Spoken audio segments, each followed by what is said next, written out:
Our next Porch Stories episode is all about Coupeville's historic Haller House and the efforts to save this classic example of 1860s architecture.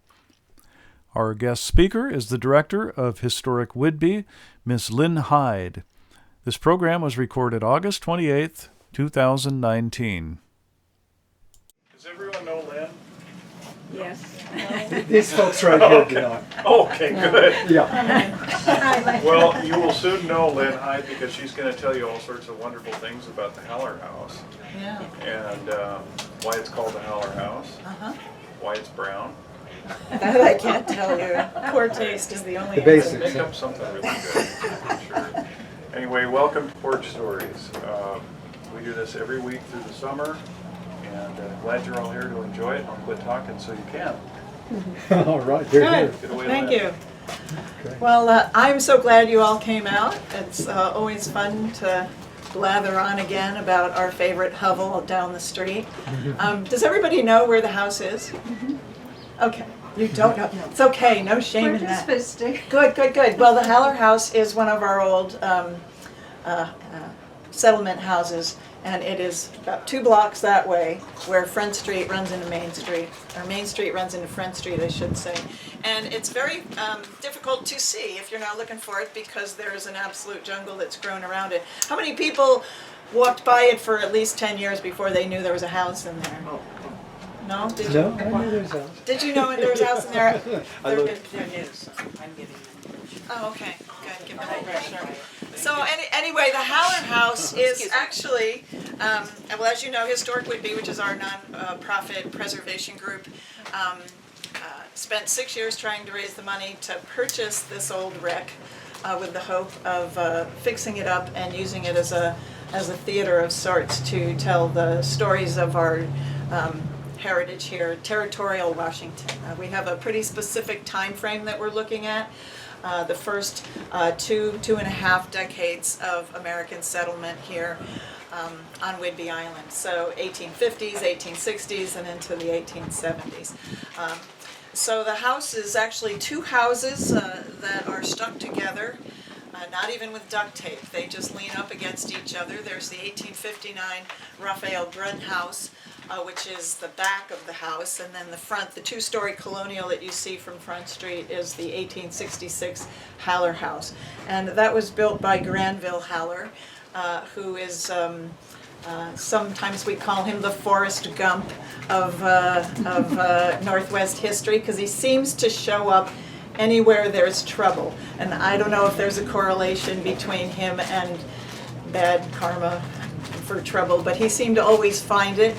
He's a fascinating character, and so the fact that his house is just as stubborn and has such a military bearing as he did, it's not a coincidence. And that's why I say this house must be obeyed, because the Colonel has commanded it, and I have no choice.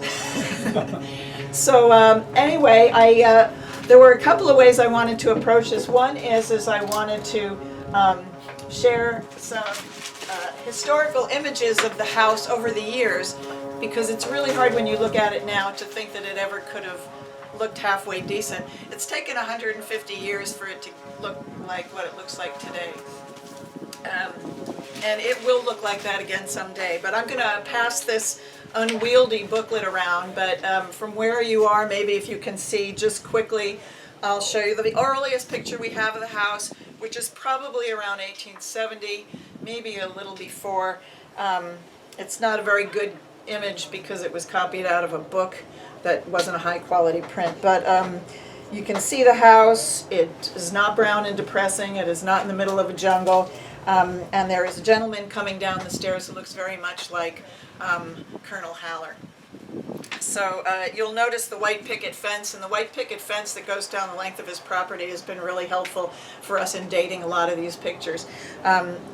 He had also on the property a separate mercantile store, which is, if you look at if you're down on Front Street at the corner of Main and Front and you're looking at the house, you'll see a fire hydrant and then you see the jungle. But you might notice that there's kind of a sunken garden behind the fire hydrant where the hill goes up, but this particular space does not. It goes flat. And that was originally where Colonel Haller's highly successful mercantile store was. And he ran that during the entire time that he lived here. So that eventually, you see we still got a picket fence. This is probably a little bit later, maybe 1875, maybe even 1880. And the family added this conservatory window, this big bay window that sticks out, which we believe is because Colonel Haller's wife Henrietta was an avid gardener. She loved gardening. She's blamed widely for bringing Scotch broom to the island, which she probably wasn't the only one, but we can thank her for that. She didn't know any better. She was from Ireland, and there it doesn't eat everything that it sees. So that conservatory window is no longer there on the house, but we intend to reconstruct it as part of bringing it back to life. So of interest that you'll see in here, as it goes around, that's useful in planning what we want to do with it. This is and I know you'll have to see it when it's actually in your hands, but we used to have a water tower right where the rec hall is, and some clever buck went up on the water tower at one point and took a photograph, and he's encompassed all of the Haller property in that photograph, which goes all the way from Front Street up to 9th Street. So where the vacant lot is behind the Haller house, where Cook's Corner Park is, that was all part of Haller's original property. And we envision seeing that whole length of block being returned to public green space for use for everybody. So that is interesting to look at. This is probably taken around in the 1890s. Judging by the buildings that are there. And the one that's almost in color here, this is a museum image that I've zoomed in on. It's a picture of the waterfront taken, and we've decided it's about 1884. And it's the only picture that we have that shows the Haller House and the mercantile store, the original mercantile store. Because as some of you may know, there was a time when Island County wanted to widen Main Street. It was after the Hallers had moved out, and Daniel Pearson owned the property and the store. And while Mr. Pearson was away, they came through and cut half of his mercantile store off because he was not cooperating with them in removing his livelihood from the space. So this was taken obviously before that. The white picket fence goes behind the mercantile store. It also is a picture that shows Haller's Wharf and the warehouse that's on his wharf. These are the only images we have to document the business and the importance of that site to what was going on in downtown. So you'll see a few things through here. There's pictures of the movie theater. There's pictures of the canoe races. You can find the Haller House behind the Indian teepees. And for those of you who are willing to admit that you were around when the Coupeville's only movie theater was standing here, it was Razed, R-A-Z-E-D. I didn't want to point you out. I think in the 1940s, the fire department set fire My one grandfather owned the building, so.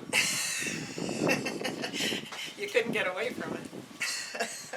That's great. Well, it's hard to imagine such an enormous building was there that it actually obscured the Haller House from the corner, but it did. And you'll see a couple of pictures in here that show just how massive the theater was in the spot where the mercantile used to be. Here's the house, and the theater dwarfs it. So they weren't getting much daylight in the Haller House. But anyway, I'm gonna send this around. Pictures come all the way up till about 1960. And it's a pretty hilarious romp through down memory lane, at least for those of us who are trying to save the house anyway. So I will let you go with that. So the house is important as an architectural artifact on its own because it's two different buildings, and they were built during these windows of structural engineering for house building, right? So the 1859 section of the house is a plank framed, no studs. The planks that are the walls hold the building up. Only 7 years later, when they're building the Haller House, they've moved on to what's called balloon framing, which is the first studs. Studded buildings, the reason they didn't last very long was because the studs were, and here where the old growth, where the timber was so prevalent, you could, for a 2-story building, your studs started at the ground level and they went all the way up to the roof. So there were no plates or sills to separate your first floor from your second floor. And what that did, in effect, the interior of your walls, this airspace that went all the way up to the top, it became your entire perimeter was just a series of flues that if a spark went anywhere, the entire house just combusted. So that didn't last a whole long time. My theory with the Haller House is the reason it's still standing is because that old growth is so hard that it's inflammable. We're still, we break drill bits trying to put nails into the lath. The lath is so hard you can't hammer a nail into it. So it's really a bunker, which is to our benefit. So it's still standing. How many people have actually been in the house? Most of you. There's still some that haven't. And I would take you after this talk, except my keys are gone. so I can't let you in. But I'm always open to take people in anytime. Just drop me an email. Which reminds me, I'm going to send around, if you are not on our email list that tells you about events and things, and you want to be on it, you can sign up here. If you're interested in taking a tour of the house, write a note at the bottom and tell me how best to get in touch with you, and I'd be happy to schedule a time to take you through. So there were some questions here about Haller, why Haller's important. Haller was a force of personality that I think Coupeville worked really, really hard to forget. Just because he was one of those military men that demanded things be done in a certain way, and he didn't take any prisoners when it didn't happen that way. He's a really complex character, but he happened to be everywhere. So his career in the military started back when he was a young man. He was basically robbed of an appointment to West Point that he had, which he never got over, and carried a little bit of a chip on his shoulder all along his career. But he ended up getting a direct appointment as a lieutenant, went straight into the Seminole Wars, and then from there into the Mexican-American War, and then in the 1850s he was assigned to come out here with the 4th Infantry to help in the Oregon Territory. The Oregon Trail was really thumping along, and they were building Fort Dalles out on the Columbia River, and he came out with them, and he brought his wife, Henrietta, the Irish heiress, who went from living in a manor home in Ireland to living in the Dust Bowl of the Dalles on the Columbia, complaining about rattlesnakes and Indians in her gardens. They came around, and he immediately got himself in trouble during hostilities with the Yakima and Cayuse tribes on the eastern side of the Cascades, and is roundly blamed for the encounter that started the Yakima Wars during the treaty era in the mid-1850s. So Haller's defeat, which put another chip on his shoulder,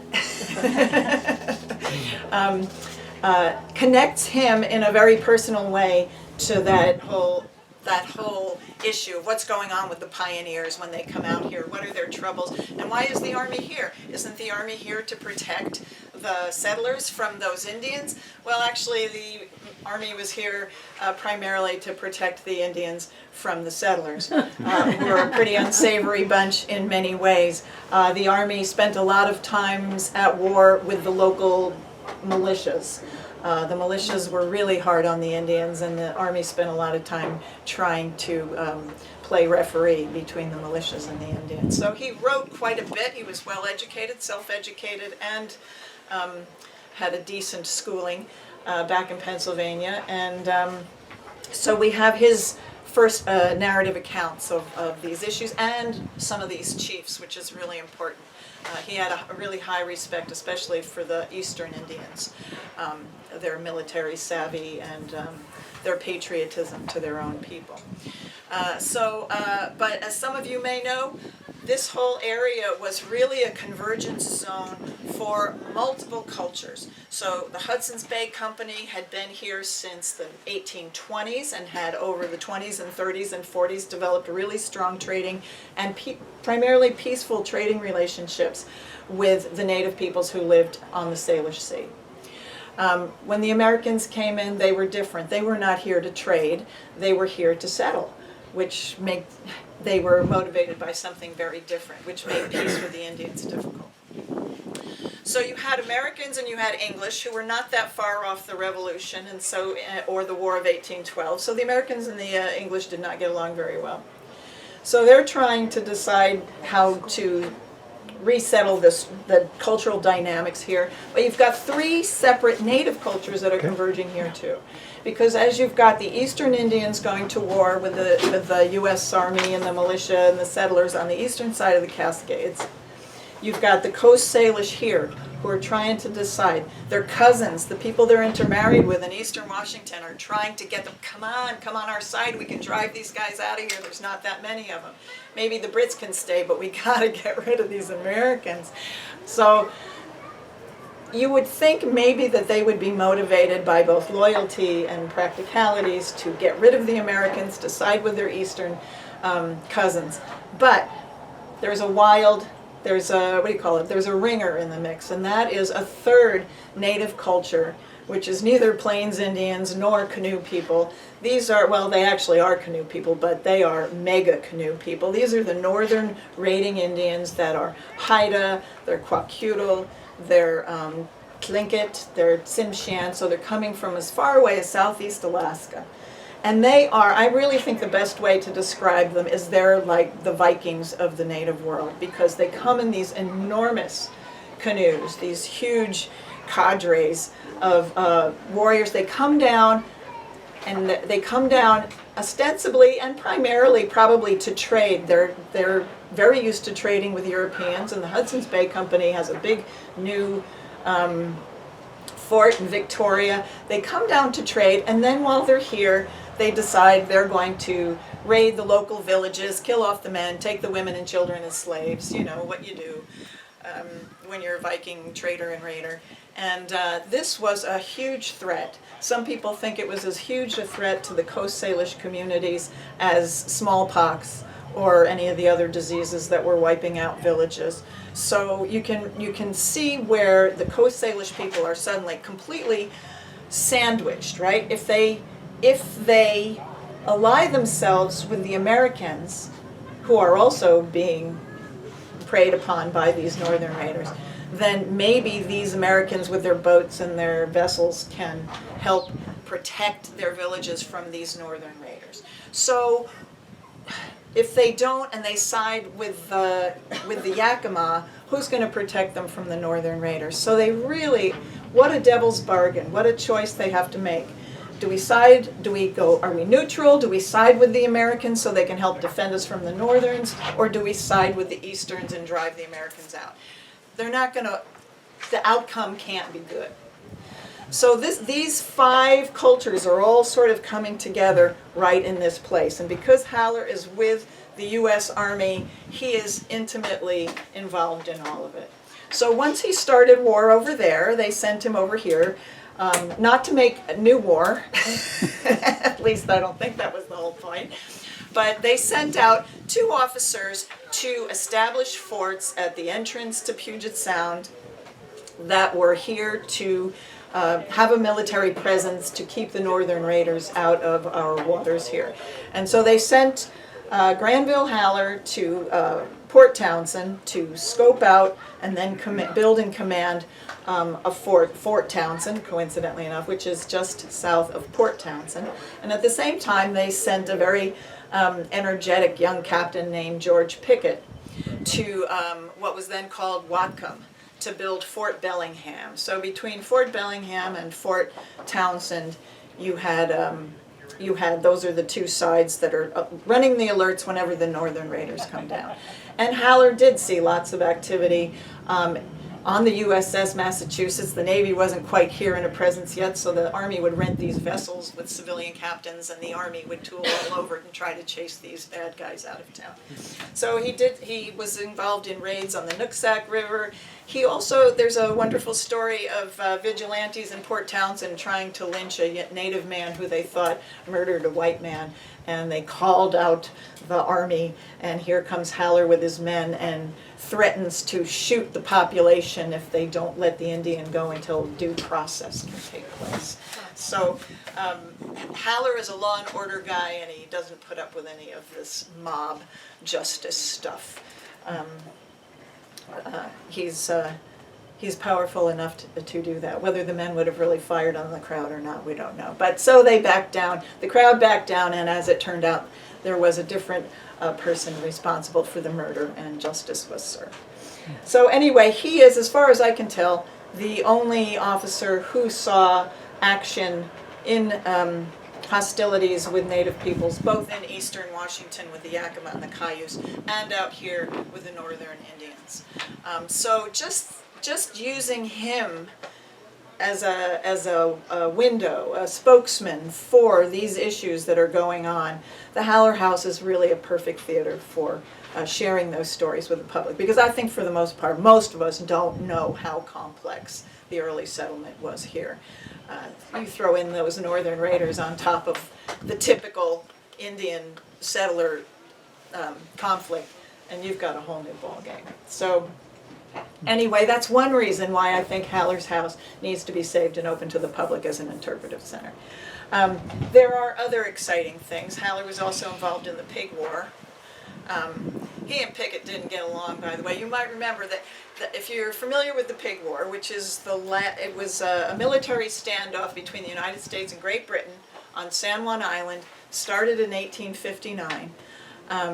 The only casualty was the pig, but the United States and Great Britain were fighting over the San Juan Islands. The boundary had been settled, but it was very murky about where the islands sat in that boundary dispute. So if you ever want to know more about it, go up to San Juan Island National Historical Park. They'll tell you all about it. But what happened in those days was it was just before the Civil War, so tensions are bubbling in the military because some of those officers, like George Pickett, are going to leave San Juan Island to go sign up and fight for the Confederacy. And some of them, like Granville Haller, are going to leave Port Townsend to go back east and fight for the Union. And those tensions are all very apparent during the whole Pig War thing, while the southern officers and the northern officers are at each other's throats as they're trying to decide whether the islands are British or not, as if anyone really cared about these rocks out in the wilderness.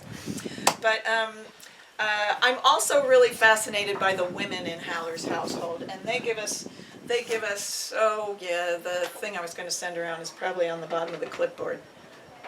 Oh, cool. That'll remind me what I'm talking about. Thank you.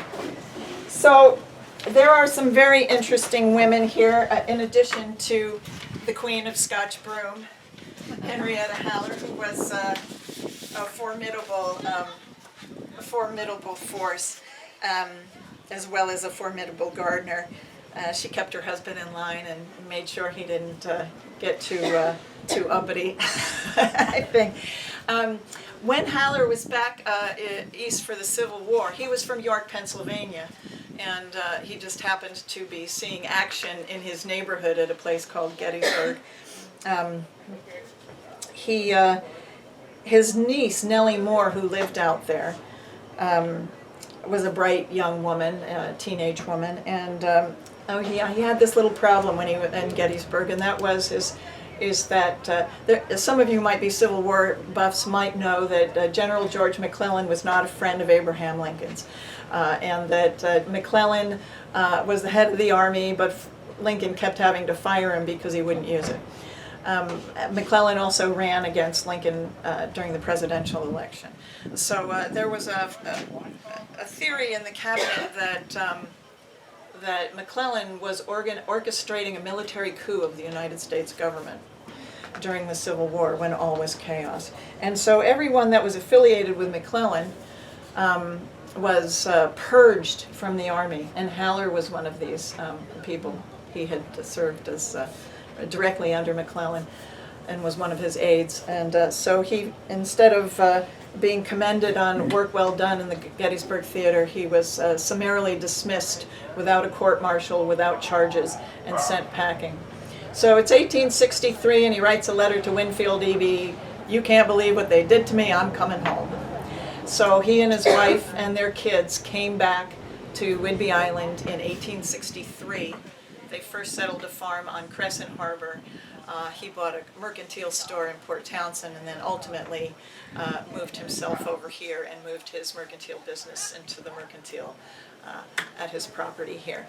He was not a guy to take that line down, and he spent 16 years lobbying Congress for a court-martial so that he could have due process and clear his name. In 1879, they finally got tired of of listening to him complain. They gave him his court-martial, he was exonerated, and he was reinstated in the Army as a colonel in 1879. So he was getting pretty close to retirement. He was given a post, I think it was in New Mexico, I forget now, but he only served in the Army for another couple of years before he retired from the service and built his last home, which was an 18-room mansion on First Hill in Seattle. The biggest, most impressive hilltop house in Seattle at the time. So the Haller House also was the biggest, most impressive house in Coupeville. It was the only. It was the only one. There were a couple, but they were all noticeably smaller. So when he was in his snit about being dismissed from his career, which of course was more than a snit, but he knew he was going to be raising his kids out here on Whidbey Island. He was concerned that his kids wouldn't get a good education, and so he made a deal with his niece, Nellie Moore, that if she were willing to move out and educate his children, he would send her to the best academy in Baltimore to get her academic training. She took him up on it. She came. She lived in the house with him here. She had classes. I'm not sure if they were held in the house or in the store itself, but we do know that people from Bellingham sent their children to board down in Coupeville so that they could go to Nellie Moore's school. And Nellie Moore ended up marrying one of Thomas Coop's sons, and ultimately became the first superintendent of Watford County Schools. So she's a good story too. And then the other one, and I'll pass this around, it's a brief profile of the three women that I find most interesting. One of our board members, Jay Adams, found in a census for probably 1870 that living in the house was a young woman named Emma Coots, who was half Native American and half white. She was a hired servant in the house.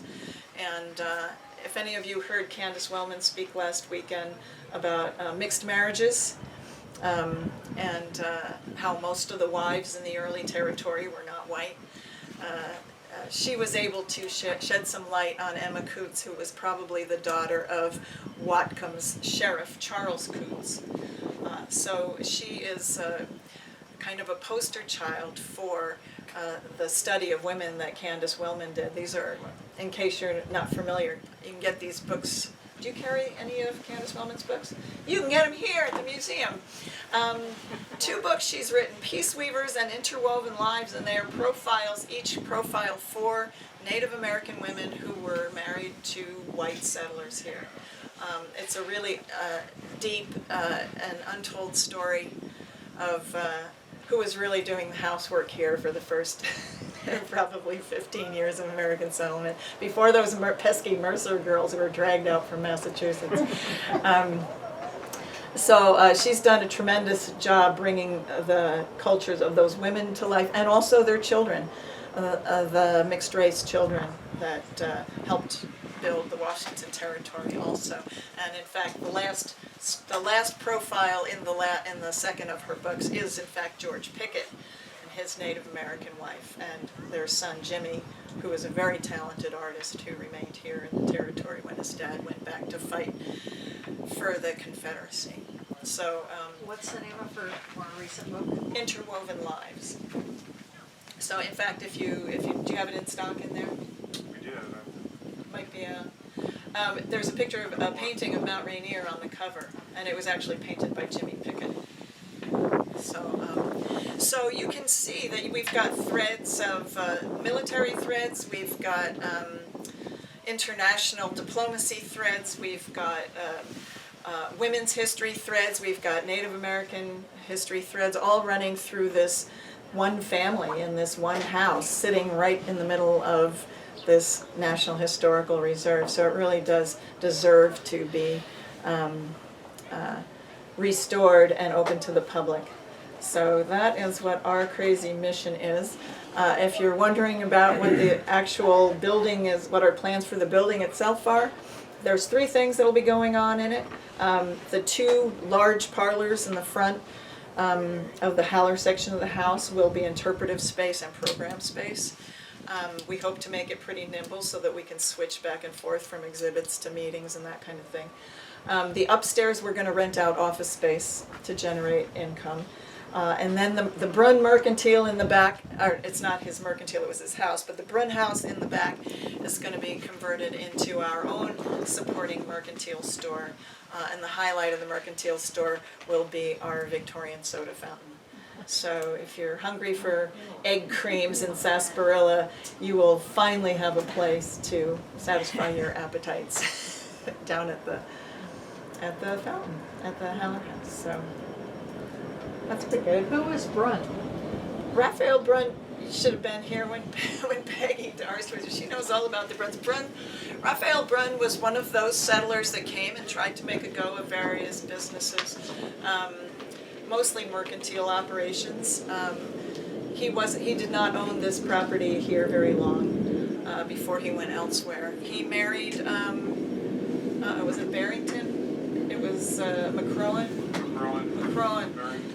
He married into the Oak Harbor aristocracy over there, and he and his wife, I think was it Idaho or Montana, I'm not sure. Anyway, he tried to break up a bar fight and he got stabbed and he died.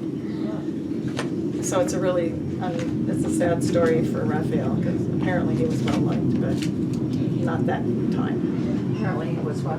Well liked, but had a bad end. I think that was probably that's part of the risk of living out here in that time, was that it was a little lawless, just a little. So, any questions? When do you think it'll be open? Stay on a Tuesday. Yeah. Yeah. My snotty answer is, what do you got on you? So, that's a terrible answer, I'm sorry. Well, we've just finished putting a roof on it, so that was the first big project that we have to do, and we are probably about a third of the way towards raising the money to put a foundation under the house. We have to lift it. It's a really charming array of stumps and stones and Jenga game cribbing and all kinds of weird stuff holding that house up. And there's a lot of things down there that used to hold up the house but don't anymore. You can just remove them if you want. It won't make any difference. But we need to get a real, because of the seismic issues around here, need to get a real foundation. I would be surprised if we got a lot more done than that next year, because that's going to be a pretty pricey operation. We're expecting $100,000 to have to go into that. So we haven't even started with plumbing or electricity or heating or any of those things till at least 2021. There's going to be a lot of work that needs to be done on the house. We're gutting it. Thank you for that timeline. However, the question might have been, when can you see inside as is? And Is that what you wanted to know? Yeah. Oh, okay. Well, had I thought you wanted to know when it would be open for business. That too. That too. Okay. So we just had an open house a couple of weeks ago, and our next plan, I don't know, have we picked the date yet? Did we pick the date? I think it's the Saturday before Halloween, because it's Halloween. We'll be open for Halloween. It will, 26th, I think. Is it the 26th? It's the Saturday Yeah, before, it's yeah. like 5 days before. It's the Saturday before the real Halloween. And, you know, even if it's all dolled up to look scary, it actually won't look a whole lot different than it usually We don't have to do a lot. is. Yeah. Is the 18-room mansion still on First Hill? It is not. Oh, bummer. They didn't obey that one. That one is now the parking lot for Swedish Hospital. Oh. And it is. It was quite an impressive. Castle Mott was the name of it. So Yeah. Wow. Ready for another question? Yes, I okay. am. Yeah. What's your best guess for why Haller selected Coupeville to settle in? I mean, he'd been all around this region and had a lot to do with Port Townsend. Could have selected Bellingham, someone else, whatever. Did people owe him the most money from right around here, and he had to come here to keep an eye on him? Is that what happened? that's a really good question. I'm not altogether sure why that is. He might have burned some bridges in Port Townsend. I don't know. He and his. How did he get from being a lowly mercantile owner to owning an 18-room mansion on First Hill? That's a curious thing, isn't it? He actually turned out, he had two things going for him. One is he was a natural-born land speculator, which, what a time and place to be a land speculator. And the other is that his wife was an heiress, and she inherited enough money to start the real estate business for him. So there's hardly a county in Washington that does not have a history associated with Granville Haller land ownership. So I think that it could be that he was really happy to be a big fish in a small pond. He was the first Grand Master of the Masons here, the Masonic Lodge. I know there's tradition in the lodge that whenever he didn't like what they were doing, he would quit, and then they had a designated apologist who would walk down the street and beg him to come back. And I said, well, why in the world would you do that? He sounded totally obnoxious. And I said, are you kidding? He had all the money. So we do know that he lent quite, a lot of the settlers came out, they made land claims, and they were wealthy on paper, but they didn't have any cash. And so they would mortgage their land off, they would sell it off to Haller with the intention of buying their land back, but most of the time they were not able to do that. So he was more than happy to flip it and make a profit off of it. So it could be that because there was better farmland here, maybe the land was more valuable here than it was on the peninsula. I don't know. Did he own anything in Port Townsend? I know the fountain, the nice, beautiful brass fountain, is attributed to him as a gift. Yeah. Anything else besides that? And I'm not sure. There was right next to the Haller fountain in Port Townsend was the Haller building, which is no longer standing. And I'm not sure if they were, if the building was also funded by his son. So the Haller fountain in Port Townsend was constructed by his son in honor of his father and maybe his brother too, I'm not sure. But you'll find Haller Lake in Seattle. You'll find there was a Haller building in downtown Seattle in Pioneer Square. It's not there anymore. Arlington used to be two communities. It was Arlington and Haller City. So he had land out there. There's still a Haller Elementary out there because when Arlington grew, it absorbed Haller City, but the elementary school kept the name. So he's really kind of all over the place. Anybody else? Well, thank you, Lynn. Well, thank you. Thank you. So we'll see everybody back here on a week from today at 2 o'clock when we have another wonderful program coming.